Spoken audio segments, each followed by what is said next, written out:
This is Dakota Spotlight Season 3, The House on Sweet and 7th. I'm James Wallner. This podcast contains content that some may find disturbing. Discretion is advised. Today, many of us sit at home, and at the touch of a button we binge movies and TV shows online and on demand. But many of us can remember another era when we had to leave the home and take ourselves to the video store to rent or purchase movies on VHS tapes. In fact, if we were really eager to see a new movie release, we might even line up outside of the video store before they opened up in the morning. Such was the case on September 1st, 1998, when the movie Titanic became available for purchase on video all around the United States. One such place was Bismarck, the capital city of the state of North Dakota. Titanic was called the Ship of Dreams, and it was.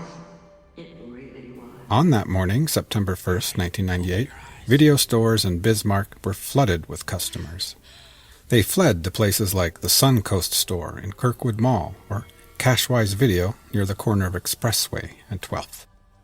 And in the older part of town near Main Street and the railroad tracks at Blockbuster Video, a line of excited North Dakotans spiraled through the parking lot and filed right up to the front door. So hungry were Americans to get their hands on the movie Titanic, a movie they knew would deliver on Hollywood's long-standing promise of allowing them to escape to the movies. Do not let go of my hand! I'll never let go. Escape, being taken to another world for just a little while. That's what most moviegoers are looking for. After all, who wants to watch a movie about something they see every day? 2 hours of your own life or your own backyard. No, thank you, we say. Give me a love story. Give me a love story on a ship.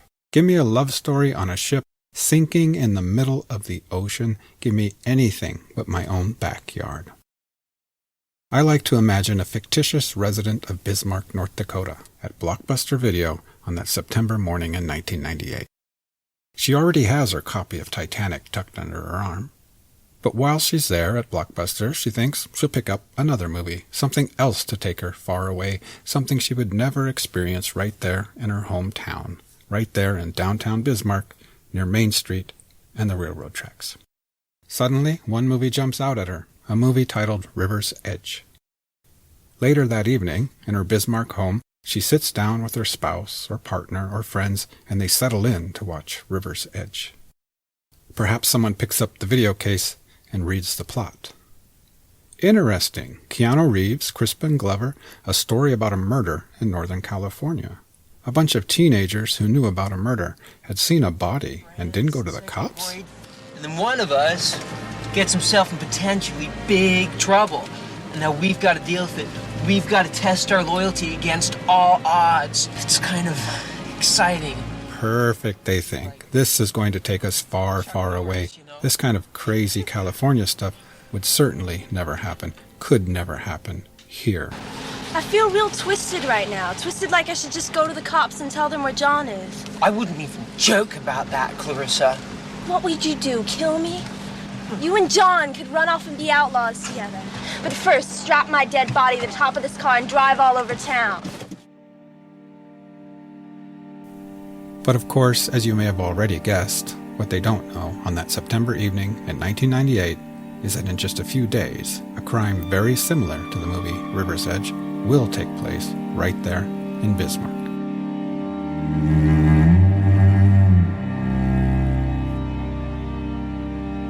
And that North Dakota story is the subject of this podcast.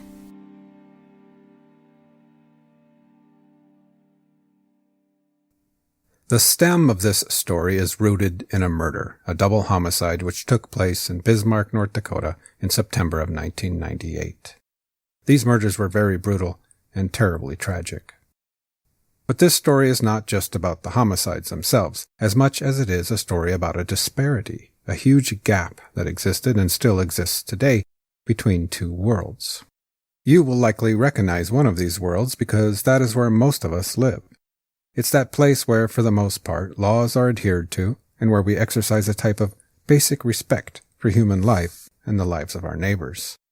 No, we're not perfect. We might not even like our neighbor, but if the life of someone in our vicinity is threatened or taken or lost, this little thing inside of us wakes up, and this feeling, this moral compass, is deployed, and at least for a little while, it guides us and our actions. Normal, everyday concerns such as getting to work on time or taking out the garbage or what opinion our friends might have of us, all of those things become pretty trivial when stacked up against our concern for a human life. Most of us live in this world. But in 1998, when law enforcement began investigating this tragic crime, they were quickly led to a different world in Bismarck, North Dakota. It was a darker place, an underbelly of the city, which somehow coexisted right there alongside everything else in town. Granted, this world was not completely foreign to law enforcement. Every city has its set of subcultures where crime and drugs and alcohol are at center stage. But this time, when members of the Bismarck Police Department ventured into this place, they were stunned by what they found. Or perhaps I should say, they were stunned by what they could not find. Beneath this murky underbelly, detectives did find evidence of a crime committed. Weapons, discarded gloves, bloody clothes, a gas can. What was much harder for them to locate in this other place was signs of that innate respect for human life. It seemed as if that mechanism, that moral compass, could not flourish in this darker environment. It had been damaged or lost. Or maybe it had simply been tossed aside like an empty beer bottle shattered along South 7th Street. It was soon discovered that about a dozen people, most of them teenagers and friends of two young men who committed these murders, they had all had some connection to the homicides themselves. Some rode along with the killers when they dumped bodies in a remote location. Others helped plan the killer's getaway and begged to be taken along with them. Some promised to return to the dump site and burn bodies. None of these people had immediately gone running to the police or to their parents or to anyone else. And when detectives came knocking on their doors, they were met by a lot of lies and vague answers by young people with attitude, teenagers shrugging their shoulders, protecting each other, supporting two killers. Some say these individuals were not just friends but more like followers. Some called them a band or a crew. More than one person told me they were cult-like and smacked of the Manson family. Others claim they were really just a bunch of normal teenage kids caught up in a sad and dysfunctional world. Two young men were eventually caught, tried, and convicted for these crimes. On the first day of the trial, the prosecutor began his opening statement like this. May it please the court, counsel, members of the jury. Over the next week, the evidence presented to you will show you many things and take you into areas of Bismarck that many of us do not even know exist. I expect the evidence will show you that a portion of the society of Bismarck is not the rural, safe, hard-working society that many of us think we live in. There is a portion of our community that is somewhat of a subculture where drinking alcohol, taking drugs is the order of the day.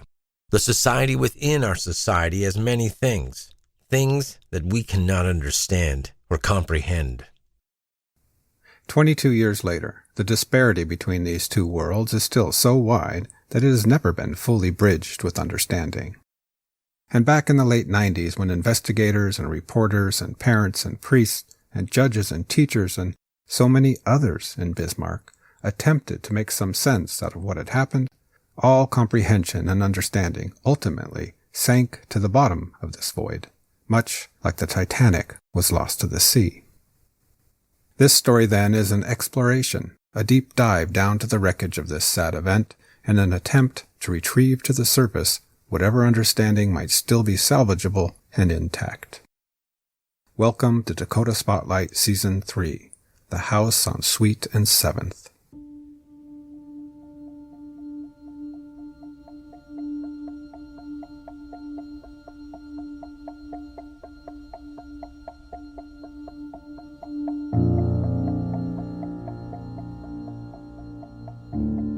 Let's start this story with a 17-year-old boy in Bismarck, North Dakota. It is the year 1998, and this young man is exactly where he's supposed to be at 4 a.m. on a school night in his downstairs bedroom, in bed, asleep. all is well for the moment on this Thursday morning in September. Like so many other teenagers in the state capital, he expects nothing other than to wake up in the morning, to get dressed, and then to go to high school. Sleep is just what he needs, what any growing teenager needs, but it also renders our young boy vulnerable and exposed to whatever threats might be lurking in his vicinity. Our predecessors, those nomads who slept outdoors, must have done so with one hand-on weapon, always primed to defend themselves against an array of predators. Everything from large carnivores to little red army ants. Certainly, while he sleeps indoors, our 17-year-old Bismarck boy has no concern for encroaching hyenas or little red army ants. What he doesn't know, however, is out there in the deep dark night something is crawling towards him. It is something little and red, but it is not a little red army ant. It is a little red car. A little two-door Chevrolet Geo Metro crawling across the streets of Bismarck. This tiny car trudges along like a determined beetle, head down and hell-bent on finding our boy maneuvering through a Midwestern maze of one-way streets, skirting potholes, ducking cop cars. When I imagine this little car bumping along the blacktop that night, for some reason I picture it from high above the small glowing city of Bismarck. And somehow everything down there on the ground looks back at me in black and white, everything except the red car. Pearly streetlights glitter like rhinestone, while shadows slide across the pavement as the little car tumbles along. This little red car stays centered in my frame, the streets sliding beneath it. Perhaps it's my central character, a leading role, the manifestation of everything that's about to come, everything that is about to change for our sleeping young man, and so many others. Those streets down there, they are much like most people who live amongst them. Here in this small city, the avenues are mostly structured and orderly. They run in predominantly straight lines, north, south, east, west, sketching perfect rectangular clusters of sleeping homes. And the vast majority of those 60,000 residents down there, they mimic this adherence to order. That is, they're dialed into Midwestern values of hard work, common sense, and reason. They obey most laws, they pay their taxes, and they chew their food with their mouth closed. This is the capital city of North Dakota, after all, in the hard-working heartland of America. Not everything down there is straight and orderly, however. From high above, you'll see the Missouri River snaking the western flank of town. On the other side of that water lies the city of Mandan, which, in 1998, was home to another 15,000 sleeping North Dakotans. And then there's the Bismarck Expressway, which drips out of Interstate 94 in the east, then swoops down through the southeastern quadrant of town. And just like those infrastructural exceptions, there are a few people down there in Bismarck and Mandan who have no desire to abide by laws or move forward in straight lines. On this early morning, the driver of the little red car is one of those people. The driver of the little red car is a girl, a 16-year-old girl. The young woman navigates to a small side street near downtown Bismarck, just south of the railroad tracks.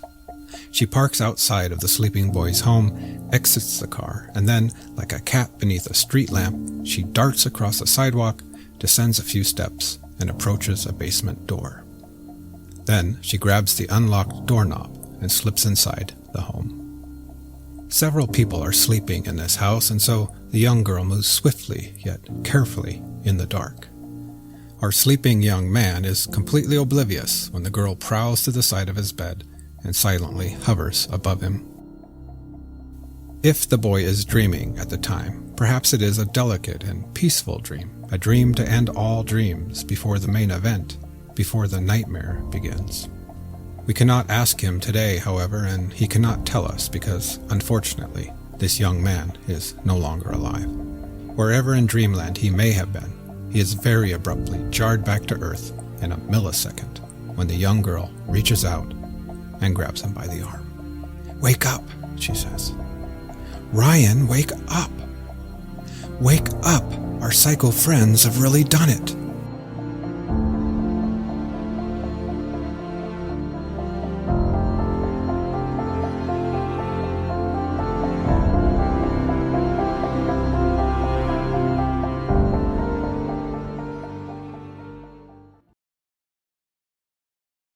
2 days later, on the morning of Friday, September 18th, the weather was just about perfect for many North Dakotans.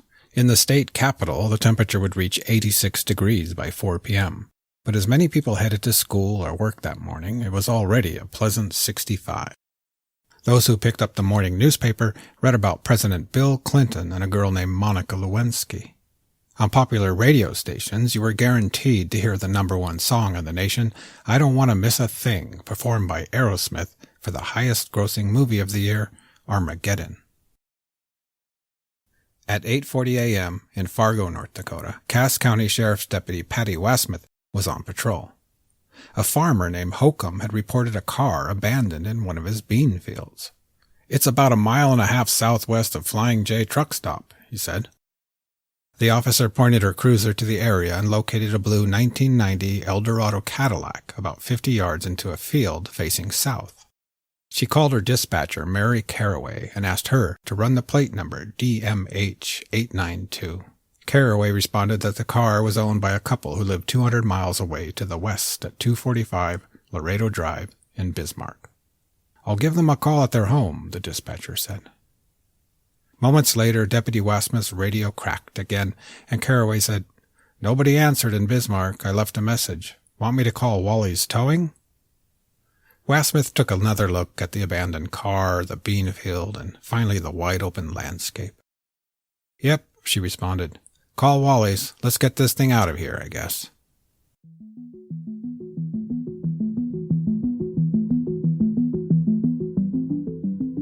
Over in the state capital, those 200 miles to the west, a slightly festive mood was in the air that beautiful Friday morning. Many in the area were looking forward to the evening and the annual homecoming football game between Bismarck High and Mandan. One person at work that morning was 41-year-old Jeannie Karhoff, a social worker and counselor within the Bismarck School District. I don't know what Miss Karhoff might have had planned for her weekend, but at around 9:15 a.m., a student walked into her office and shared something with her that would change a lot of plans for a lot of people. The girl's name was Aimee Werner, and she was 17 years old. Aimee Werner told Jeannie that she was concerned about her boyfriend's parents. She said that her boyfriend, 18-year-old Brian Erickstad, was acting strangely, and Aimee was concerned that Brian may have hurt his parents. Aimee reached into her pocket and pulled out a scrap of paper. "This is his parents' home phone number. We should call them," she said. Jeannie Karhoff dialed the Erickstad home, but nobody answered. Aimee Werner told Karhoff that Brian's mother worked at a grocery store in town. Again, Karhoff picked up her phone. The store manager said, "We expected her about 30 minutes ago. She's not shown up yet. She's usually punctual." 17-year-old Aimee Werner said she was really concerned and she wanted to go to the police department. And so that's what they did. They went to the Bismarck Police Department and headed directly over to the Youth Bureau to speak with caseworker Stacy Lieben. Stacy Lieben listened carefully to Aimee's concerns. This was not the first time Aimee's boyfriend's name, Brian Erickstad, had been uttered at the police bureau. Stacy recognized that name, but she also knew that her colleague, Teresa Porter, knew much more about Brian. Teresa would know what Brian may or may not be capable of. So Stacy Lieben asked Aimee to sit tight. She then briefed a police officer named Keenan Kaiser, and then the two of them dropped in on Teresa Porter in her office. They updated Teresa on the situation, and then one of them said something like, "So, Teresa, what can you tell us about Brian Erickstad?" Brian Erickstad was the adopted son of Gordon and Barbara Erickstad. Brian had a history of violent behavior. In fact, Teresa explained, a couple years earlier, Brian's father, Gordon, had come to see her with his own concerns about his son. Mr. Erickstad told Teresa Porter that he and his wife were afraid of Brian's temper. Brian had started skipping school, smoking marijuana, and so forth. During that meeting 2 years earlier, Mr. Erickstad became emotional and reiterated that he and his wife were afraid of Brian's temper, to the point they felt that whatever they did just made it worse. Teresa Porter said that Brian should be considered very dangerous and he was not stable mentally. Officer Keenan Kaiser made a quick call upstairs to the investigation section and spoke with Sergeant Bob Hawes. because nobody could get in touch with these folks, we decided we'd head on down there, so we did. It was me, another sergeant, and 2 patrolmen. This is Bob Haas, retired police detective of Bismarck Police Department. We were told that the mother worked for Kirkwood SuperValue, and the father was I think he was a mechanic with the North Dakota National Guard, the aviation facility. And we tried contacting both of the employers, and both of them had indicated that they hadn't heard from the people for a while, and they too were concerned. So we decided that we would go over. The boyfriend, Brian, was known to us. We'd already had some dealings with him that summer. He'd been arrested for some drug offenses and been placed in jail, and his father had come down and bonded him out, I think maybe 3 weeks prior to this happening. I asked Bob Haas if he was on high alert at this point as they made their way towards the home. No, not specifically, because, I don't know, we live in Bismarck. And at that time, yeah, where murders occur in Bismarck and in North Dakota, yeah, they do, but it's not a common occurrence.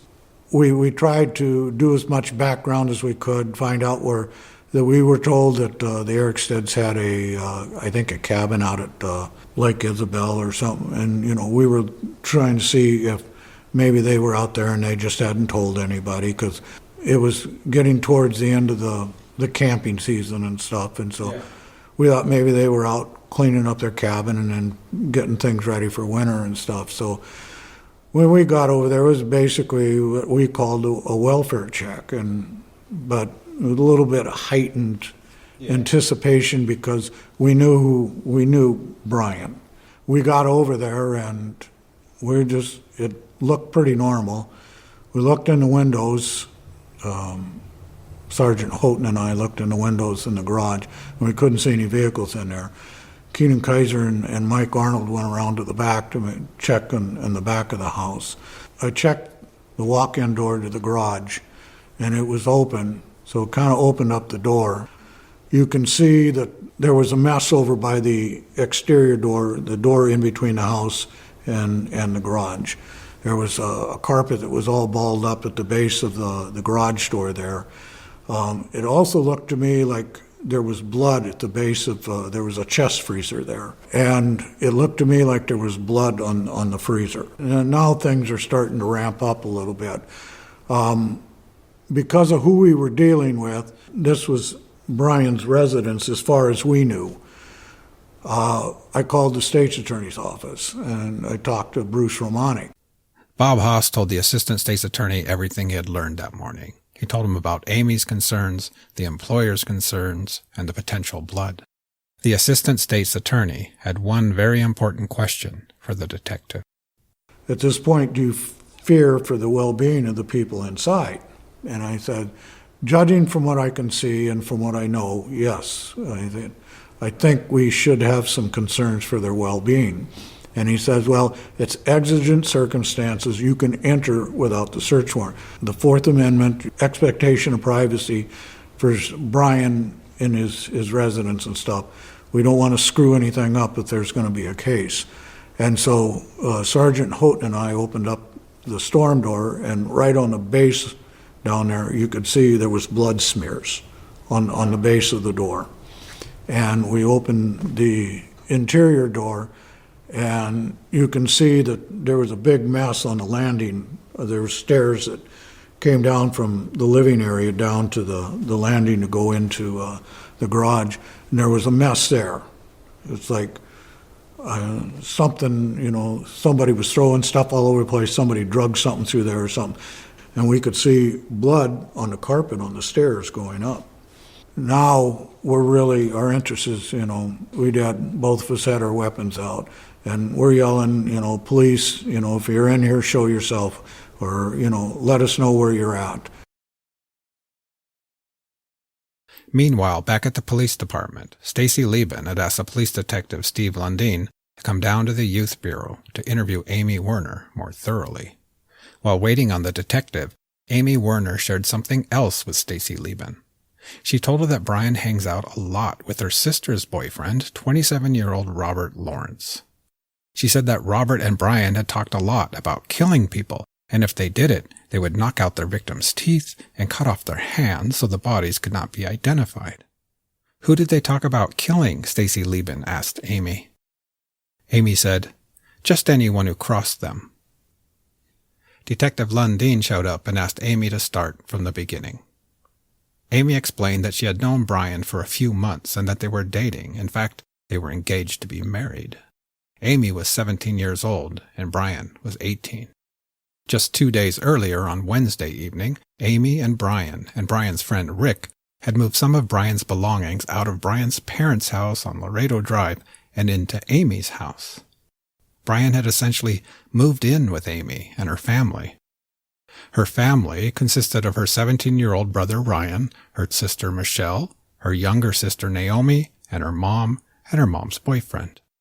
They lived in a little house on the corner of South 7th Street and East Sweet Avenue, right next to A&B Pizza. Aimee added that several times during the past 2 weeks, Brian had said something like, "If my parents got killed, I'd get so much money." She also explained that Brian had stolen some blank checks from his parents, and when they had discovered this recently, his parents informed Brian they were going to report him to the police. Brian was very upset about this. He was already facing some other charges, and he told Aimee that he could get life in prison for the stolen checks. "It's either their life or mine," he had once told her, Aimee said. Detective Lundeen asked her why she thought something might have happened now. Aimee said that all day yesterday, Thursday, Brian and her sister's boyfriend, 27-year-old Robert Lawrence, were driving around in a brand new pickup. The truck belongs to Brian's parents, and she didn't think they would just let him borrow it. Robert Lawrence was doing all the driving. Robert also lived at her house by A&B Pizza on East Sweet Avenue. Aimee added that she had asked her boyfriend Brian several times why they were driving around in his father's pickup, and Brian told her that his parents were at their cabin at the lake and they had given him permission to use it.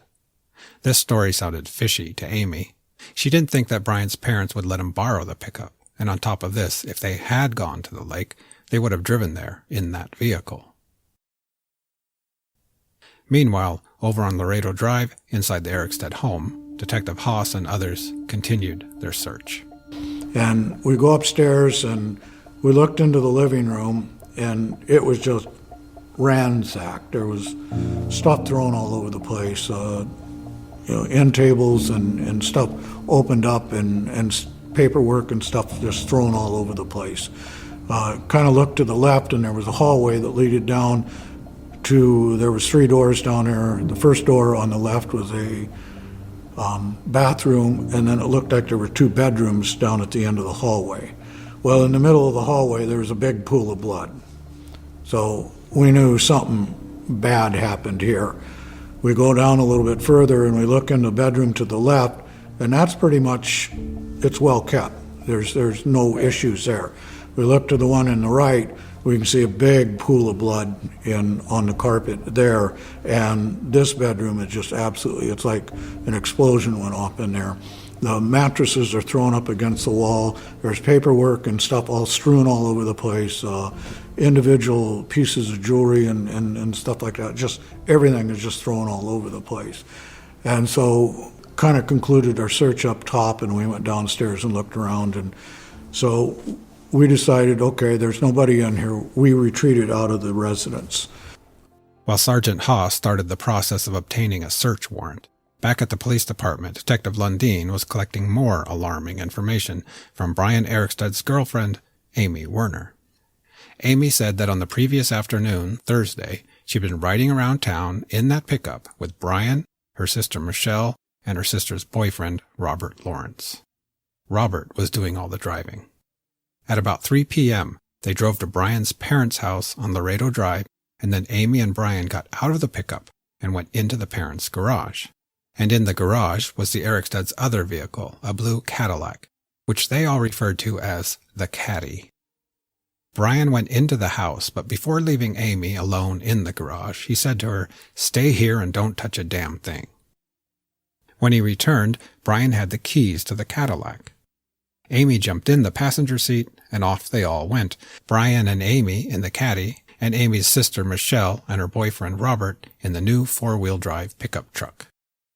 They now had both of the Erickstad's vehicles.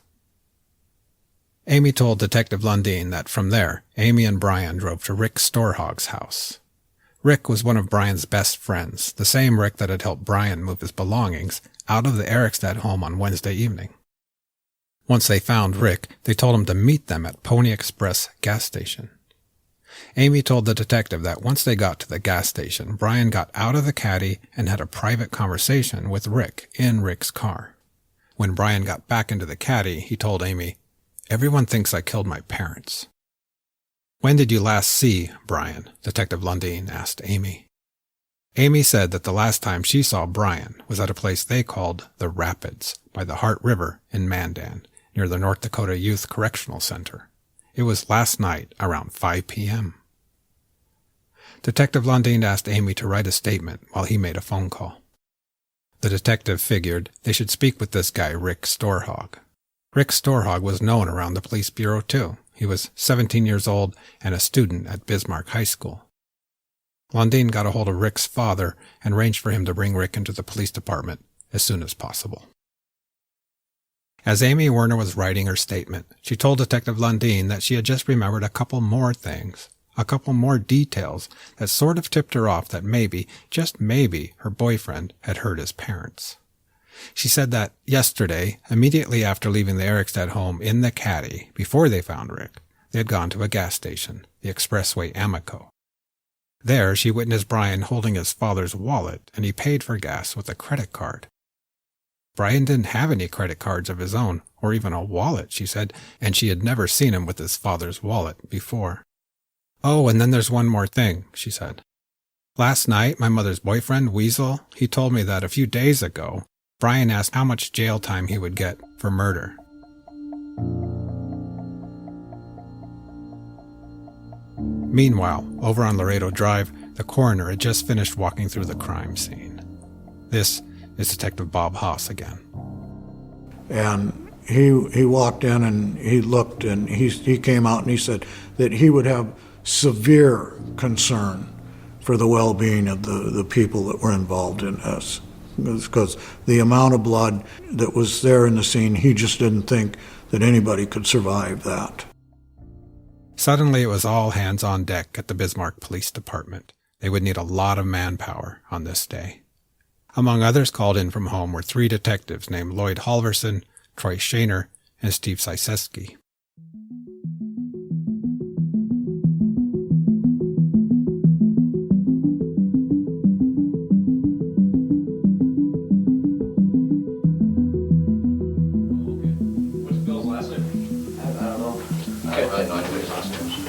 You guys can just have a seat here. Scoot the chairs wherever you want. That's fine, not a problem. Okay. Rick Storhog, friend of Brian Erickstad, arrived at the police department with his father, Rod. Detective Lundeen sat down with them. He told Rick and his father that they were investigating a very serious situation. They needed Rick to tell him about his friends, 18-year-old Brian Erickstad and 27-year-old Robert Lawrence. They needed to locate Robert and Brian, and more importantly, they needed to locate Brian's parents. Rick said that he was happy to help. "When was the last time you saw Brian or Robert?" Lundeen asked. "It was yesterday afternoon at Pony Express gas station," he claimed. He was outside his house when Brian Erickstad and his girlfriend Aimee Werner drove up in a dark blue Cadillac. Something like that. And you were outside when they drove up? Well, yeah, I was going outside to my car, after I brushed my teeth and everything, and I got some money out of my room. And Brian pulled up almost right beside him, an inch away, almost hit the thing. Right next to that car. And while I was walking out there, he just goes, go to the phone. Aimee was with him? Yeah, Aimee was with him beside him. Brian and Aimee told him to meet them at Pony Express gas station. Rick drove there, and he did have a private conversation with Brian, just like Aimee Werner had said. "What did you talk about?" the detective asked. Rick Storhog said that the conversation was about something he had heard from friends, namely, that Amy's mother, Pam, was going to report Aimee as a runaway if she didn't get home right away. After that, Brian and Aimee drove off, and Rick drove home. That was all he knew, and that was the last time he saw them. Detective Lundeen asked, "When you spoke to Brian in the car at Pony Express yesterday, did you talk about his parents at all?" Rick said that at no time did they speak about Brian's parents. The fact that Brian was suddenly driving a car that Rick didn't recognize, that didn't come up either, he claimed. Detective Lundeen asked Rick if he had helped Brian move his belongings out of his parents' house on Wednesday night, 2 nights earlier. Yes, he said, he had driven in his car with Brian and Aimee to the Erickstad home on Wednesday evening to get Brian's stuff. He said that while they were leaving, Brian's parents arrived at home. No argument took place. In fact, Brian's mother sent them off with a plate of cookies.